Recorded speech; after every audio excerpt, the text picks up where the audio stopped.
There is a silent war happening inside millions of people. Not a war for survival, not a war for success, a war for worth. Most don't even realize they are fighting it.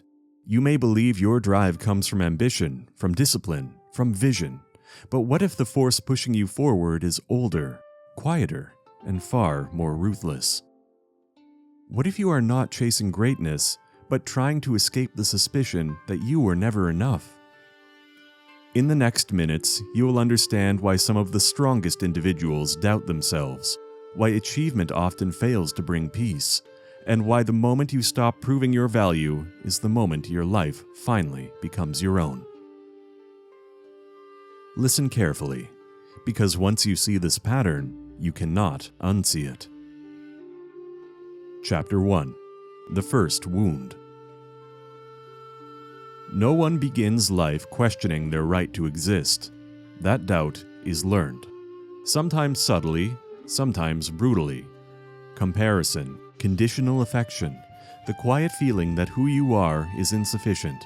When this happens early enough, the mind adapts with a dangerous conclusion. If I become exceptional, I will finally be accepted. So the training begins. You push harder, endure more, demand more from yourself than anyone asked. From the outside, it looks admirable. From the inside, it feels necessary. Here is one of the deepest psychological truths you will ever encounter. The child who felt unseen does not stop searching for recognition. He becomes an adult who hides the search behind achievement.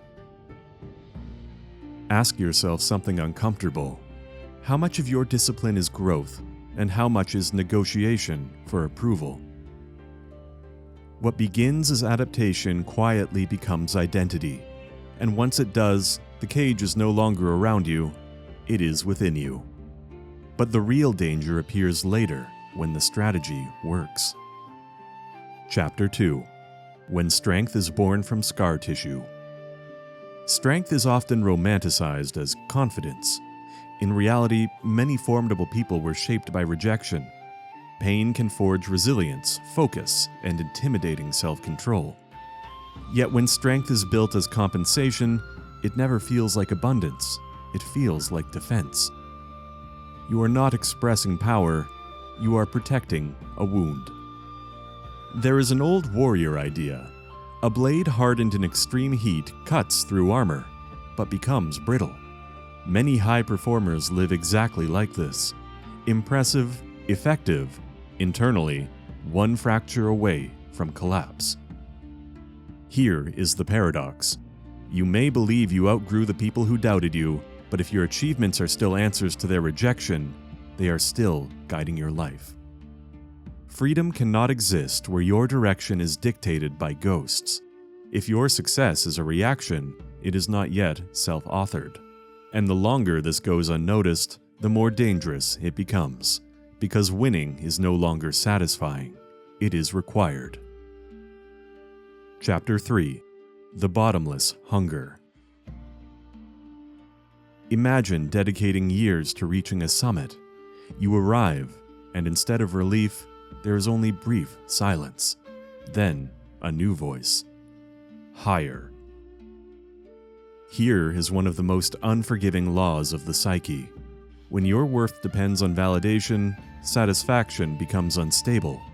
The mind adjusts instantly. What once felt extraordinary becomes normal. Respect becomes expectation. Achievement becomes baseline. Soon, you are no longer pursuing excellence. You are feeding a hunger that does not know how to end. And this is the sentence most people spend their lives avoiding. No external victory can repair an internal belief of inadequacy. Once you understand this, you begin to see why so many outwardly successful people feel unfinished. Their problem was never effort, it was measurement. Worth is not a trophy, yet many treat it as one. So they run faster, demand more, until the pursuit stops feeling noble and starts feeling compulsory. At that point, a dangerous thought appears. If proving myself brings no peace, maybe nothing matters at all. Chapter 4: The Seductive Lie of Detachment. There is an exhaustion that goes beyond the body, the exhaustion of striving without a rival. When people reach it, they often pivot towards numbness. I don't care anymore. It sounds powerful, almost enlightened, because caring is risky. Valuing something exposes you to loss, so the psyche attempts a radical solution. Value nothing. Expect nothing. Need nothing. Feel less. Yet a life emptied of meaning does not become peaceful.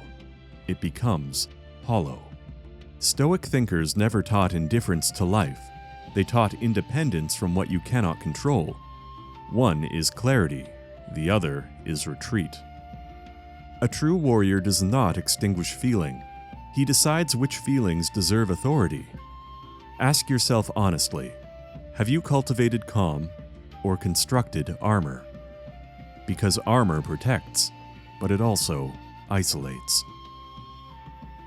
Chapter 5: When you start believing you are the danger. Low self-worth distorts love. If you believe something is fundamentally wrong with you, affection becomes difficult to trust. Why would someone choose you unless they simply do not see clearly? From that suspicion emerges a tragic logic. The best way to protect others is distance. So you hold back.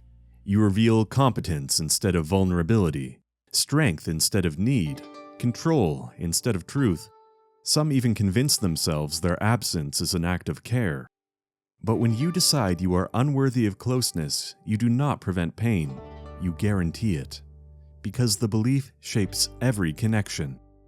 Pain explains this pattern. It cannot justify living inside it forever. At some point, self-protection becomes self-abandonment, and the longer you wait to notice, the more normal it feels. Chapter 6: The Rival That Lives in Your Mind. Look closely at any relentlessly driven person and you will often find an invisible opponent. Stronger, more legitimate, more complete. Comparison sharpens skill, but guarantees unrest. There will always be someone beyond your current form. If your worth rises and falls against that horizon, peace becomes impossible.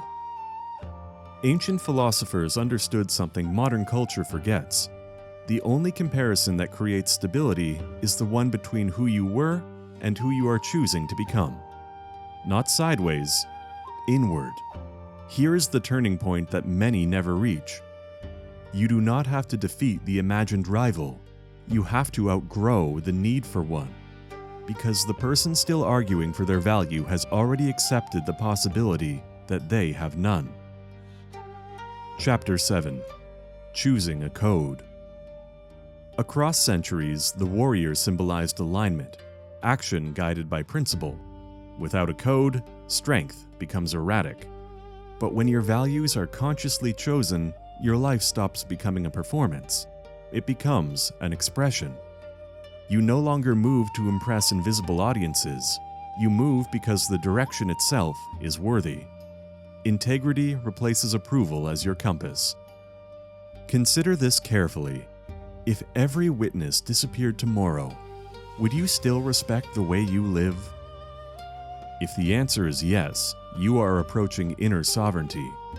If it unsettles you, that is not failure, it is awareness. A warrior is not defined by never being wounded. He's defined by refusing to live unconsciously. Chapter 8: The Day You Stop Proving. There comes a moment when the endless effort pauses, not because you gave up, but because you finally understood. You see the years spent arguing for your worth, the energy invested in persuading people who were never qualified to judge you. You recognize a quiet truth. Your value was never waiting at the finish line. It was buried beneath the race. The instant you stop treating existence like something that must be justified, a profound stillness enters your life. Not emptiness, permission. Remember this. Sometimes the strongest act is not proving everyone wrong. It is releasing the need to prove anything at all. So look carefully. Where are you still performing? Where are you still negotiating for acceptance? You do not have to fight that war anymore. Choose what you stand for. Walk forward and stop asking for permission to exist.